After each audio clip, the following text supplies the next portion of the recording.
So ayan mga ka-business, ito naman yung white cup natin. So ayan na, double factor white cup po to.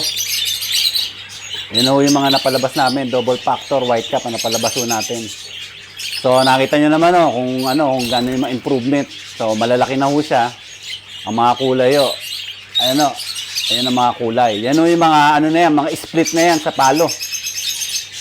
So yan o yung mga split palo white cup na o yan.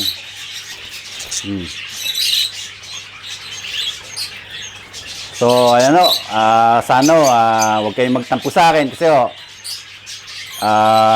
marami yung nag-ano sa akin, nagme-message, hindi na ako nagpa-ano ng ibon.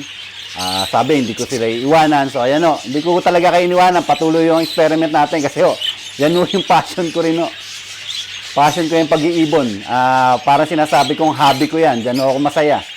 Pag ako pagod sa trabaho, yan o ang libangan ko. Kaya hindi mawawala sa akin yan.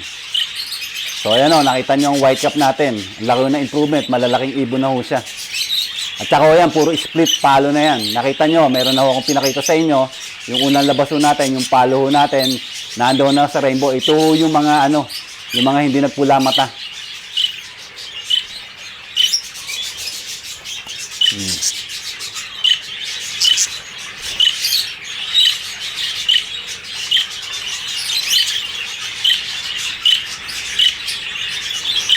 Split palo white cup po yan.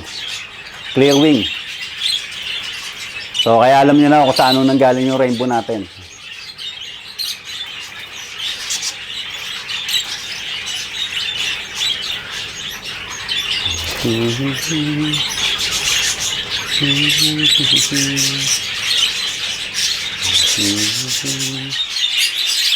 So ayan o mga kaibigan. So hindi ho nasayang yung mga pinagsamahan ho natin dahil may mga magagandang resulta. Ayan na ho yung mga resulta.